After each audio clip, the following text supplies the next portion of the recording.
All right, so we're joined all the way from Brooklyn, New York, by our friend Alvie Stuart, the founder and owner of Stuart Funeral Services there in New York City. And we are recording this for our friends at Madison Central High School, Ridgeland High School, Germantown High School, and our YouTube channel. And we've got a room full here at Velma Jackson High School in our entrepreneurship class.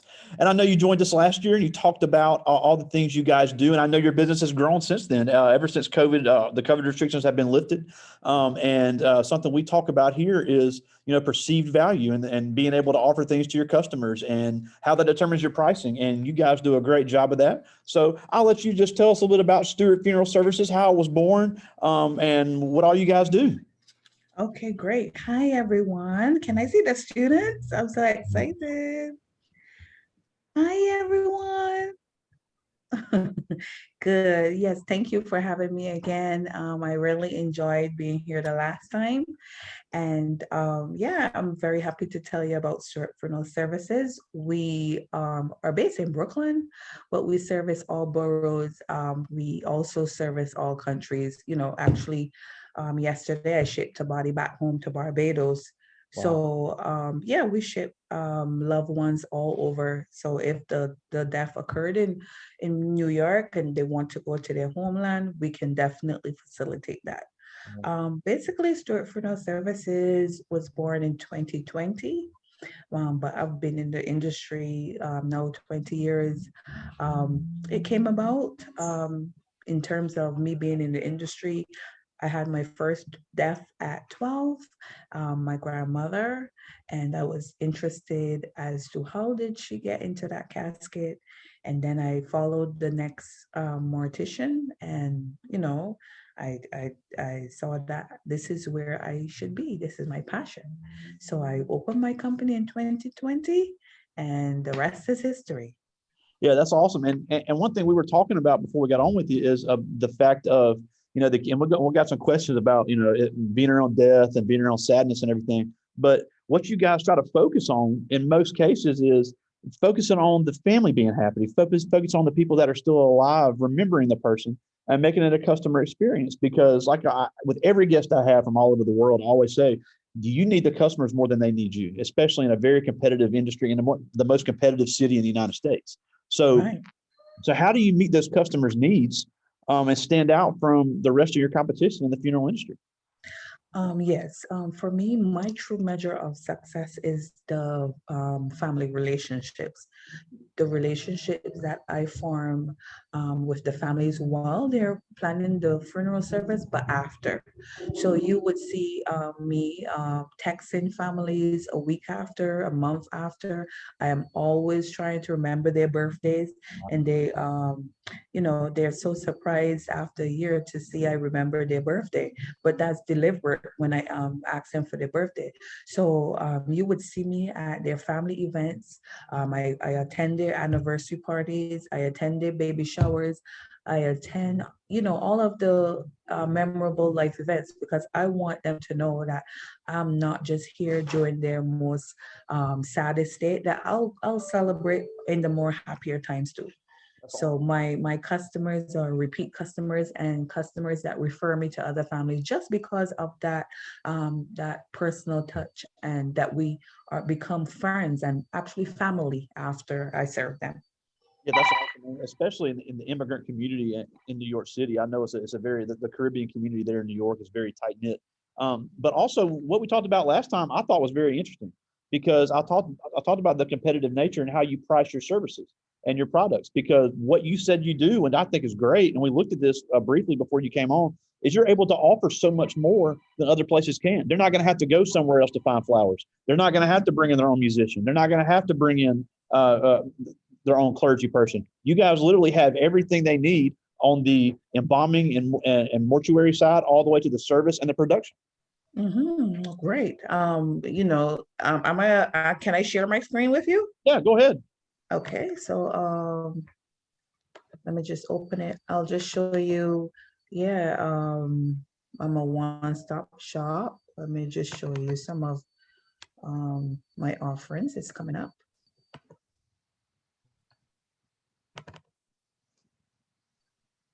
Mhm. Okay, so let me just share my screen with you.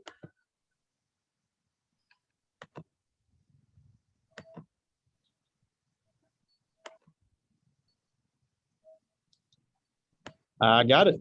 Oh, I missed Uh, I missed an, let me open it again. I missed and minimize it. Okay, let me share again.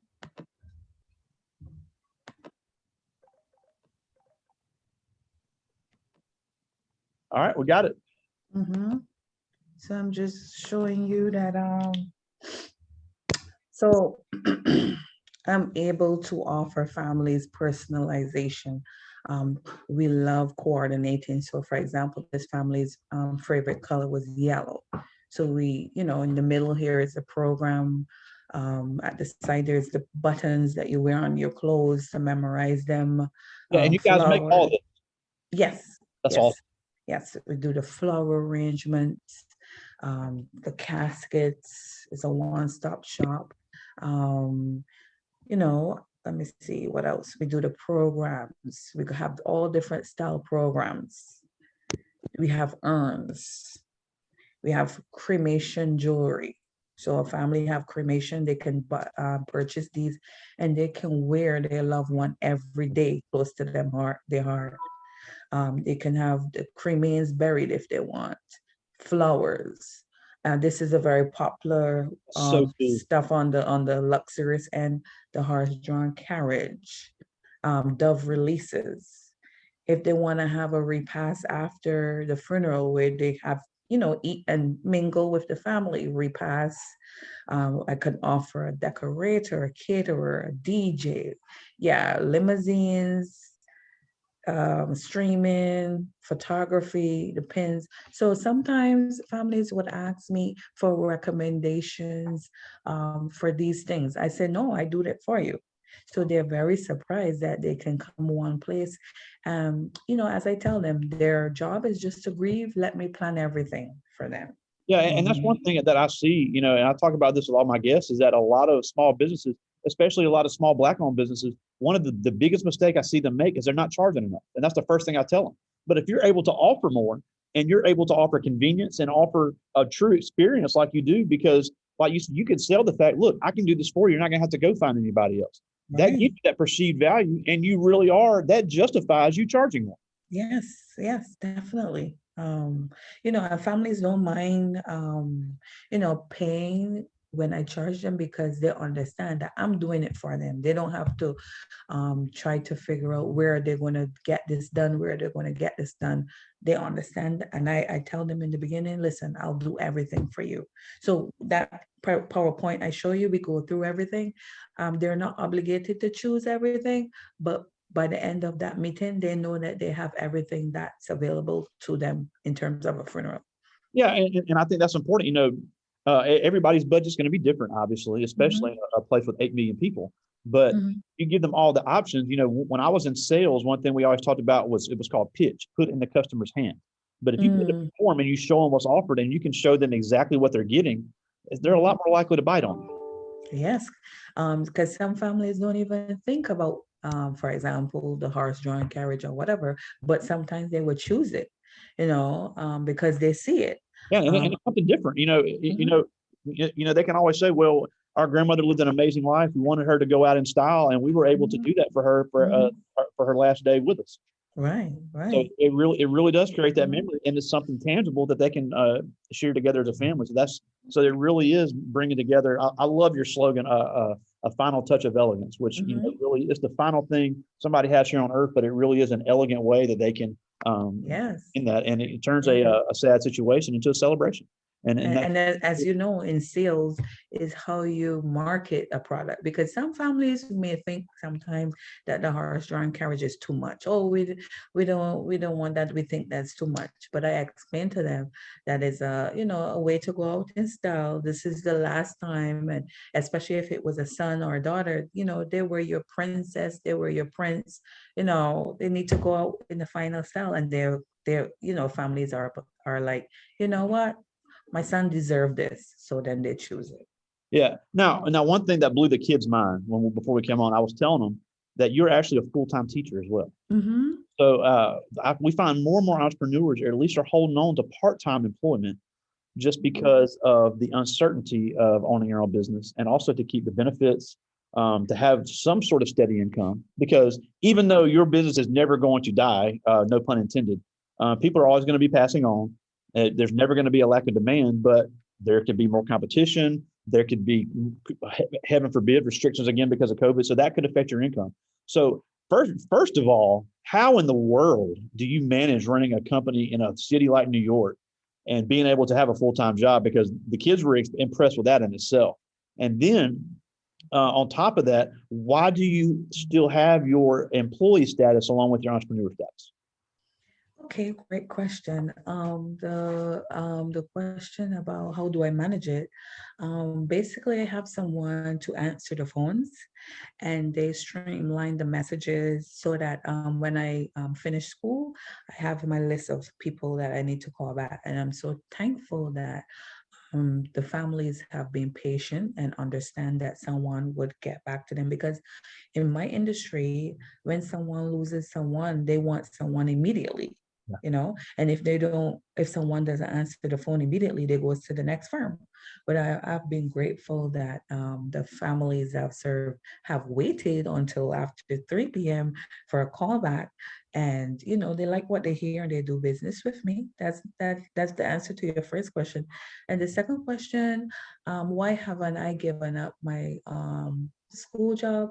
Number one, I wanted to be a teacher first before I knew I wanted to be a funeral director. So it is still a passion of mine. And as you said, it offers stability, because every day, although in the funeral industry, people are always dying, it doesn't mean they will come to your firm. So at times when they're slow, there's no funerals going on, I know that I can still have, income coming in. So first is a passion, and second is stability and benefits, as And you. honestly, I got to be perfectly honest. I didn't realize how many people do that until I started having the guests. And it is over 85% of our guests are not full-time entrepreneurs, which blew my mind. But someone once told me, if I want my business to grow the way I want it, I have to focus fully on it. So, eventually when business picks up, I would have to make that choice. Yeah, that's awesome. And again, uh, I don't know what the options are in New York, but there's people that they just work part-time. They work half day, so they'll slowly ease out of it. So there's always those options.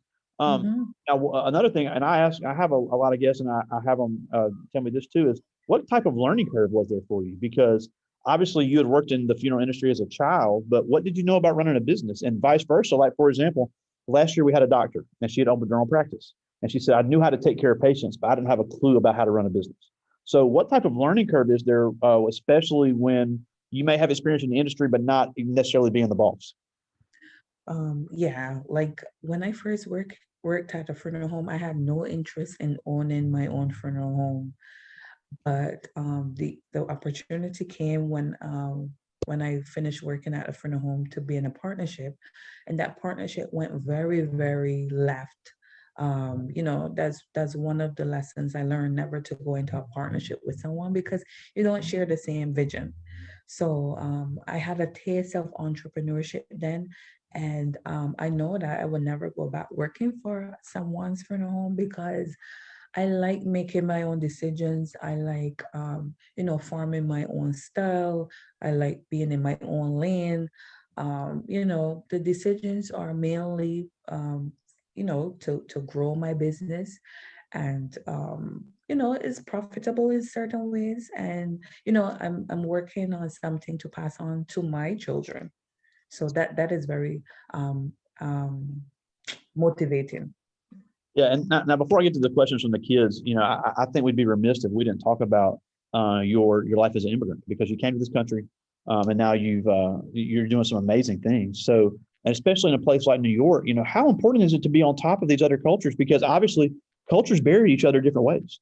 The way we bury here in Mississippi is way different than what we do it in New York. The people that you do it that may be Muslim or maybe Hindu, maybe Jewish, maybe whatever they have over in Asia. You have all types of cultures you have to learn, and I think that's important. You were an immigrant and you deal with a lot of immigrants. So, Mhm. uh, uh, first of all, what type of cultural adjustments do you make for people?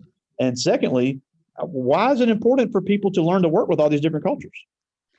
Yes, definitely. So in the course of study mortuary science, we had a course called cultural customs.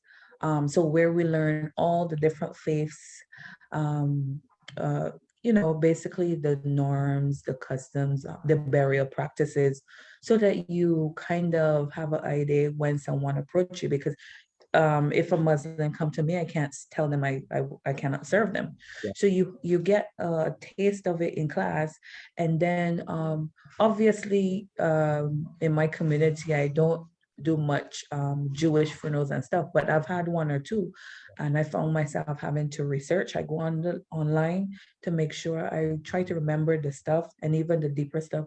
And if you have friends, you can ask them about their culture so that when you sit in front of them, you seem knowledgeable, and they may say, "Oh, I'm not that religious of a Jew, so I'm not doing that sort of thing." But at least I know to ask them, and then I'm not afraid to tell them what do they expect in culturally. Yes. Yeah, and I think it's important. You can't be scared to ask that kind of stuff, because when Mhm. we're dealing with someone's culture. That's not saying you're better than anybody, but I think that shows respect to your customer to know, look, we want to make this a best experience as possible for you. What about your culture can we add to this to make it Right. fitting? To make it fitting as best of your film, because you're accommodating the customer's needs as much as you can, which is the goal of every small business. Yeah, and even culturally to even in the Caribbean culture, sometimes some families would approach you and say, "Would you put this in the casket for me?" So I've experienced a lot of different cultural stuff. One time, the family had a culture of putting like the different like things the person liked, radios, cell phones, weird things, but a sentimental value. I mean, it's, it, I mean, I've it's had a culture one time. I've had a colleague said one time the culture they were to put like chickens, like dead chickens. It was their culture. So, hey, if that's the way they want to go, more power to right. them. But I Mhm. do have some questions from the students. And the first one is from Brian Perry, and these are all seniors, too, by the way. Okay. Hi, First is Brian Brian. Perry, and this one, it's got to be asked, because I've always thought this too. It said, "Do you ever get scared being around dead bodies?" Never, because it's something I wanted to do. So I've never been scared. Actually, most funeral directors, we work in the night because everybody's gone. And sometimes when a loved one comes in from the place of death, it's late at night. So many funeral directors are working in the funeral homes late at night. Sometimes they're the only person with the deceased. Ooh. And sometimes when you hear little noises, you wonder if someone came back in the office, but never once you think about the dead person interacting with you. Uh, So I've never been scared. you're better than me. This is Justin Clerk, and he asked, has there ever been a request that you could not or did not want to do, that you could not or did not want to do? Um, it's my aim as a funeral director to honor requests. The latest request I had was, they wanted their loved one sitting up in a chair, rather than a casket, and that is not unusual. It would have presented a challenge, but it could be done. The only thing with that is anytime you're doing any of that and you want the body reposing in a church, you have to get the church's permission, Uh, right?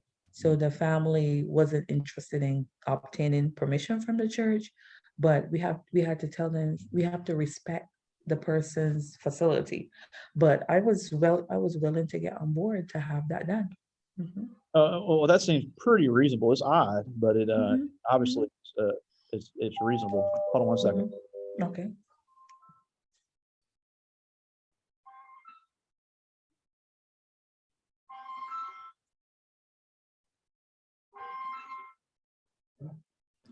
Sorry, we had an announcement go. No, this is Miles Woodard, and he asked, "What was your biggest obstacle you faced when you first started your business?" Biggest obstacle. Yeah, but I just got put in the chat. Biggest obstacle is, I wouldn't say they're obstacles. I would say they're learning curves. Like, basically, coming out of a partnership where that person did all of one thing and you neglected to do that. So then when it's only you now, you have to learn to do that kind of stuff. So it made me an all-rounder, I would say. So I'm knowledgeable now in all areas. So it's just learning more. Mhm. Yeah, and that leads to the next question. This is Octavia Johnson, and she asked, do you also know how to embalm the bodies? Oh, yes. At school, we had to learn that. We were actually practicing on loved ones that were on claim. So, for example, if someone died and you call the family, oh, your loved one has died, you need to make arrangements. There's a period of time, I think it's 120 days. If no one comes forward, your remains go to unclaimed, and they either go to science medical schools, practice on them, or we got to practice on them. Wow. Mhm. So you had to learn. Yep. So if somebody wants to get into this, they're going to need to learn how to do that if they're going to be successful. Oh, definitely. That's part of the curriculum. Oh, wow. Interesting. I just got one more from the students. This is Amarion Bolden, and he's asking about, how do you deal with customers that have trouble paying, and are you flexible on your payment plans? Oh, great question. So when I sit with a family, when give them a total amount of the memorialization costs, I give them an opportunity if the amount that is presented is too much. Um, by New York state law, we have to itemize everything. So first they have the opportunity to take off stuff to make their budget. And then when it seems comfortable, we go through the payment policy, which is everything is due 3 days before the service. So I'm never ever going to have a service or burial before having the money paid up. Because guess what, Greg? A family could say, "Oh, I'll pay you after." But once their loved one is buried or cremated, they don't have any more obligations to you. You know, so you will find it, and this only happened once to me, like early in my career, outside of Stuart Funeral Services. So I know that 3 days coming up before I call and say, are you willing to come in and settle? And thank God everyone have settled. I've never had a family not pay, but I offer different payment plans where in terms of before the funeral, um, you can pay by cash, credit card, certified bank check. I also have something on my website that family and friends can donate to the cost of the Oh, funeral. wow. But everything, yes, has to be in before 3 days before the service. Yeah, and I think also, and we talk about this as well, that goes toward having a certain target market, because if you know what your main clientele is capable of, that gives you a better idea of what you can charge and continue to charge, and luckily for you, you seem to know a pretty good job of that and not have that issue. Yeah.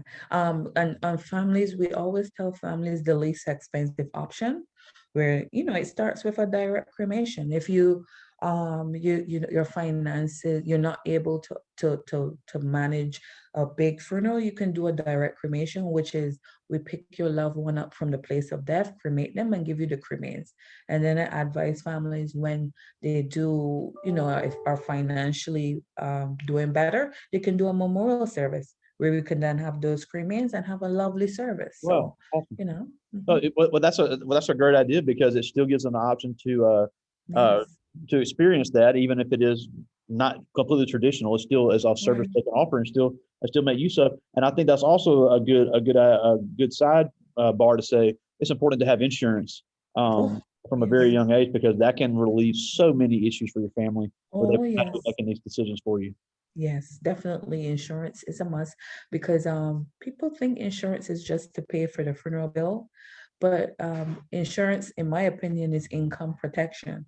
which means it replaces the income that that person that you lost, it replaces that income. So yes, you can pay the funeral bill, but if it's the right policy, what's left back, that family member can, pay down on a house, do college funds or whatever, again, if it's the right type of insurance. So definitely insurance is a must. It makes things much easier.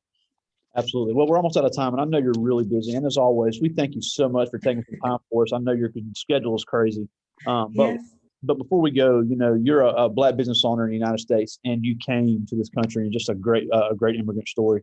But and I know you deal with teenagers every day too, just like I do, and you see a lot of the same obstacles that they face. Obviously, we're rural. You guys in the middle of the largest city in the country, but they're going to face the same obstacles that teenagers face in this country, whether they like to or not. So what can you tell these young people now, whether they want to be an entrepreneur or be an employee or part-time or whatever? What can you tell them to these young people now to overcome these obstacles they're going to face? Okay. You can make a plan, but as you know, some plans don't work according to plan, but it's a good blueprint. But whatever you set out to do, if you must remember, giving up is not an option. Just try, try, try. If you reach a stumbling block, you can move around it.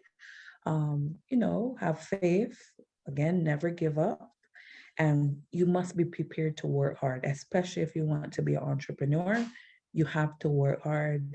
You have to have a vision, and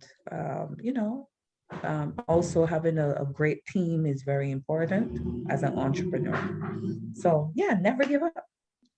Yeah, and I think that's so true, because you see all these, people say, I want to just be my own boss. That's great, but they ain't ready to work. So It's a lot of early mornings and late nights. yeah. Well, again, thank you so much for joining us. Alvie Stuart, all the way from Brooklyn, New York, Stuart Funeral Services, StuartFuneralServices.com.